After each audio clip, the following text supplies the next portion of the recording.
Server बारी साहब एक बार फिर से हमारे साथ मौजूद है। सरवर बारी साहब, उम्मीद है आपको मेरी आवाज अब क्लियर होगी। काइंडली अपना तज्जिया मुकम्मल कीजिएगा।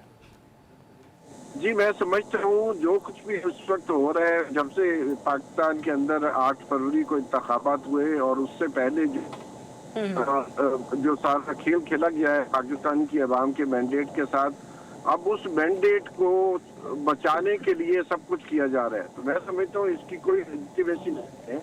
ना पाकिस्तान की अवाम ने कोई लेजिटिमेसी दी है, ना इस हुकूमत के पास अवाम का मैंडेट है, ना इस पार्लियामेंट के पास है। और मैं समझता हूँ जो भी कुछ किया जा रहा है ये चलेगा नहीं, ये कर लेंगे, सब कुछ कर सकते हैं, सब कुछ कर सकते हैं। सरमाया है, दौलत है, इसके अलावा एक उनके ताकत है, उनके पीछे एस्टेब्लिशमेंट खड़ी है। लेकिन मैं समझता हूँ ये ज्यादा देर चलेगा नहीं। और ये जितनी भी तरमीम हो रही हैं बिल्कुल अवाम की हमायत हासिल नहीं है इसको। नहीं, लेकिन अवामी हिमायत का यूं मुझे बताइए कि पास रखता कौन है? अवामी वोट का, अवामी मैंडेट का तो पास रखा नहीं। इलेक्शन कमीशन ने आज भी जो है एक रद्द अमल दिया है। मैं खुद हैरान हूं कि क्या इलेक्शन कमीशन के पास इतना इख्तियार है, या वो मतलब मेरे पास अल्फाज कम पड़ गए कि इलेक्शन कमीशन के बारे में क्या कहा जाए, क्योंकि वो इलेक्शन कमीशन का कॉन्डक्ट जिसे सुप्रीम कोर्ट ने खुद अपने तफसीली फैसले में चार्जशीट किया, वो उस फैसले पर अमल दरामद करने के बजाय उल्टा रद्द अमल ले रहे सुप्रीम कोर्ट के फैसले पर। देखिए, मामला ये है कि सुप्रीम कोर्ट के जो आई है, रूलिंग आई है, उसमें बहुत वाज़ेह तौर पर लिखा है 8 जज ने कि जो इलेक्शन कमीशन है वो प्राइमरी पार्टी बन गई है पीटीआई के खिलाफ।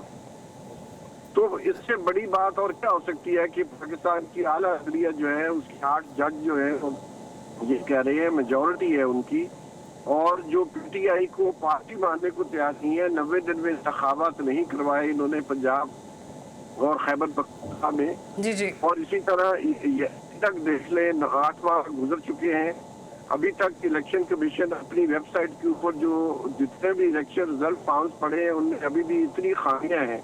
इन्होंने 38 कमेटियां बनाई, इसके बावजूद आप उन कमेटियों से एक हफ्ते में सारा मामला ठीक करना था, अभी तक नहीं कर सकी।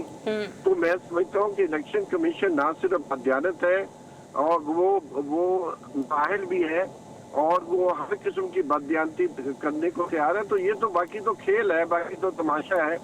लेकिन मामला ये है कि जो भी मॉडर्न रियासत है उसको आपने रूल ऑफ लॉ के तहत चलाना है, उसके अंदर सियासी अखलाकियात होती है। अगर ये सब चीजें बलडोज कर रहे हैं तो पाकिस्तान की बका को यहाँ पर शायद रूल ऑफ लॉ के मुताबिक चीजें नहीं, एक विश लिस्ट के मुताबिक चीजें चलती हैं। सरवर बारी साहब, नसीम सिद्दीकी साहब, ये जिस तरीके से इलेक्शन कमीशन ने आज रिव्यू पिटीशन दायर की है, एक तरीके से सुप्रीम कोर्ट ने जो तफसीली फैसला दिया, इलेक्शन कमीशन ने उसे ही सुप्रीम कोर्ट में चैलेंज कर दिया। मतलब मुझे तो समझ नहीं आई, आपको समझ आ रही है?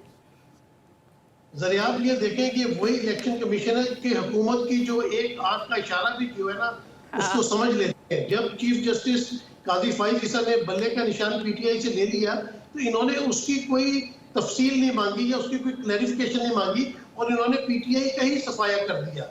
अब जबकि जिस तरह भी सरवर बारी साहब ने बात की कि 8 जजों का फैसला है, मैं तो ये कहता हूँ कि ये सुप्रीम कोर्ट का फैसला है कि 8 जज हम बार बार ना गिनवाएं, हम ये कहें कि सुप्रीम कोर्ट का फैसला। और सुप्रीम कोर्ट का क्या मतलब होता है? एक लार्जर बेंच बना है, उसमें मेजोरिटी ने एक फैसला दिया, उसके ऊपर अमल दरामद करें। लेकिन दूसरी तरफ हुकूमत से मिलके, स्पीकर से मिलके जो है वो इलेक्शन कमिश्नर अपनी मर्जी के काम करते चले जा रहे हैं। उसमें जस्टिस आयशा ने भी एक दफा पूछा कि चले ये पीटीआई को सीटें मिलती हैं या नहीं मिलती, लेकिन ये बताइए कि मुस्लिम लीग नून या पीपल्स पार्टी को किस हिसाब में दे दी जाए। तो इलेक्शन कमीशन इस वक्त वही काम कर रहा है कि बॉल समीउल्लाह से कलीमुल्लाह से समीउल्लाह, क्योंकि वो उसके ऊपर अमल नहीं कर रहा है। और सरवर बारी साहब ने बिल्कुल दुरुस्त किया कि इस मुल्क में जो इस वक्त एनार्की फैली हुई है वो इलेक्शन कमिश्नर की हटदर्मी, इलेक्शन कमीशन की हटदर्मी की वजह से है। क्योंकि अगर वक्त पे इलेक्शन हो जाते तो शायद ना 9 मई होता, ना मुल्क के हालात इस किस्म। ये भी एक अलग डिबेट है कि अगर वक्त पे इलेक्शन हो जाते तो शायद ऐसा ना होता, क्योंकि इलेक्शन हो गए, रिजल्ट आ गया, फिर उसके बाद उन रिजल्ट्स को तस्लीम नहीं किया गया मखसूस नशस्तों के मामले पर। फिर उसके बाद सुप्रीम कोर्ट फैसला देती है, 2.5 माह हो गए, उस फैसले को तस्लीम नहीं किया। अगर तफसीली फैसले के बाद तो कोई वक्त ही नहीं रह जाती अदालती फैसलों के हवाले से। लेकिन मैं हैरान हूं कि अदालती फैसले पर ताखीर का जिम्मेदार इलेक्शन कमीशन नहीं है। आज ये जुमला भी अपनी पिटीशन में लिखा